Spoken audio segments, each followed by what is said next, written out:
तो आज हम डिस्कस करने वाले हैं जो हिमाचल प्रदेश के मोस्ट इम्पोर्टेंट चश्मे या झरने हैं, तो उनके बारे में बात करने वाले हैं। आने वाले वीडियो में मैं डिस्ट्रिक्ट वाइज जियोग्राफिकली वीडियो लाऊंगा, उसमें जितने भी झरने होंगे, चश्मे होंगे या रिवर्स होंगे, उनके बारे में हम डिस्कस करेंगे।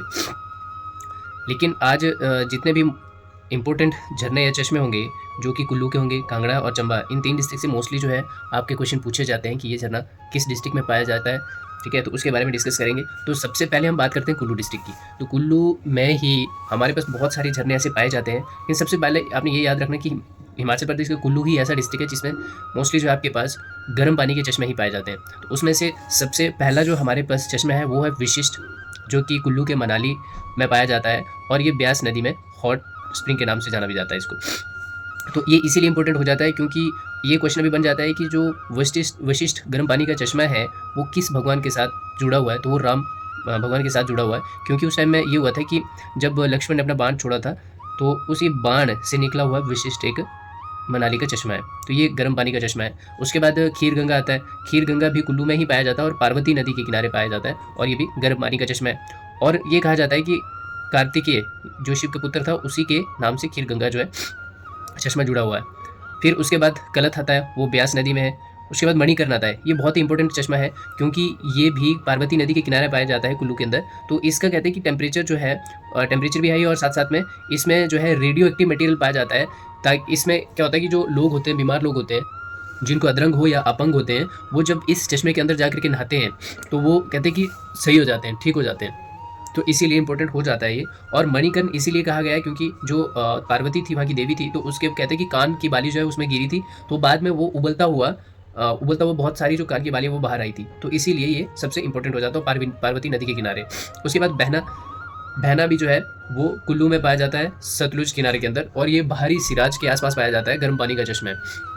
तो ये इसीलिए इंपॉर्टेंट हो जाता है क्योंकि बाहरी सिराज के आसपास पाया जाता है। सिराज के बारे में तो मैंने आपको बता ही दिया है कि एक मंडी का राजा था और एक कुल्लू का राजा था। तो उसमें क्या हुआ कि जब राजाओं ने एक पार्ट जीता था जो कि आपस में इन दोनों ने बराबर बांट लिया था। ठीक है, तो जब आपस में बांटा था तो एक को कुल्लू का सिराज कहा गया और एक को मंडी का सिराज कहा गया। तो उसके बाहरी सिराज में पाया जाता है सतलुज नदी के ऊपर। उसके बाद कसोल जो है कुल्लू में ही पाया जाता है और पार्वती रिवर के ऊपर ही पाया जाता है और गर्म पानी के चश्मे है। उसके बाद राहला है। इसके बाद थोड़े बहुत और भी हम डिस्कस करेंगे, लेकिन जब हम लोग जियोग्राफिकली वीडियो लाएंगे डिस्ट्रिक्ट वाइज तो उसके अंदर हम लोग डिस्कस करेंगे। तो कुल्लू के अंदर हमारे पास एक विशिष्ट है, खीर गंगा है, कलथ है, मणिकर्ण है, बहला है, बहना है, कसोल है और राहला है। अब उसके बाद बात करेंगे कांगड़ा डिस्ट्रिक्ट की। तो कांगड़ा में सबसे इंपॉर्टेंट हो जाता है भागसूनाथ का, जो कि कांगड़ा के मैक्लोडगंज में स्थित है। और जितने भी कांगड़ा में आपको चश्मे मिलेंगे वो सारे के सारे ठंडे पानी के मिलेंगे। सुला आता है, लुनानी आता है, ज्वालामुखी आता है, कोपरा आता है। और कोपरा आपको नदौड़ में मिल जाता है। ज्वालामुखी ब्यास नदी के ऊपर है। लुनानी की जो डिस्कवरी की थी वो की थी कैप्टन ए कॉलम ने, जो कि एक ब्रिटिश था, तो उसी ने ही इसकी डिस्कवरी की थी। तो इसमें ये इंपॉर्टेंट बन जाता है कि ज्वालामुखी किस नदी के ऊपर स्थित है। तो आपने किसी को बताना ब्यास नदी के ऊपर स्थित है।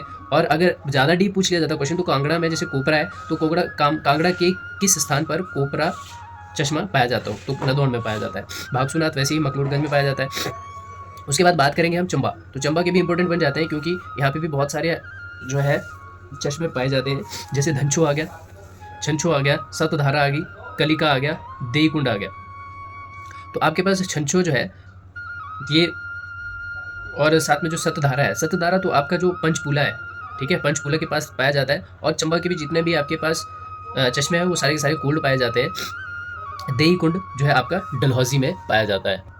अब बात करते हैं हम शिमला में। तो शिमला में हमारे पास 2 ही ऐसे चश्मे हैं। एक तो ज्योरी है जो कि रामपुर में 12-13 किलोमीटर आगे किन्नौर की तरफ जब जाते हैं तो ज्योरी का हॉट चश्मा हमारे पास पाया जाता है। तो उसके बाद हमारे पास चैडविक आता है। चैडविक तो शिमला के समरील में ही है और ये कोल्ड चश्मा है। उसके बाद बात करते हैं बिलासपुर। तो बिलासपुर में हमारे पास लुंड ददराना, ये जो है बिलासपुर की डिस्ट्रिक्ट में पाया जाता है। मंडी का एक इंपॉर्टेंट बन जाता है, वो है तत्तापानी। तत्तापानी जो है एक हॉट स्प्रिंग है जो कि करसोग में पाया जाता है, जो कि मंडी की तहसील करसोग है, उसमें पाया जाता है। उसमें किन्नौर का एक टापरी जगह का नाम है, तो वहीं पे टापरी के नाम पे वहाँ पे गर्म पानी का चश्मा भी पाया जाता है। काफ़ी बार मंडी का, किन्नौर का टापरी, बिलासपुर का लुंड और ददराना ये जो है पूछे जा चुके हैं। और शिमला का सबसे इंपॉर्टेंट बन जाता है चैडविक। तो चैडविक का क्वेश्चन बन जाता है कि चैडविक जो है शिमला में किस के समीप पाया जाता है। ठीक है, तो उसमें ऑप्शन होगा बालूगंज होगा, समरील होगा, या फिर आपका न्यू शिमला होगा, ठीक है। इस हिसाब से तो आपका जो चैडविक है वो समरहिल के पास पाया जाता है। इसके बाद हम जब भी झरने या चश्मे के ऊपर वीडियो लाएंगे तो वो डिस्ट्रिक्ट वाइज रहेगी और उसमें हम लोग रिवर भी कवर करेंगे, ग्लेशियर भी कवर करेंगे, ठीक है। अलग अलग जो जितना भी ज्योग्राफिकली कंटेंट है हिमाचल प्रदेश का वो सारा का सारा हम कवर करने वाले हैं।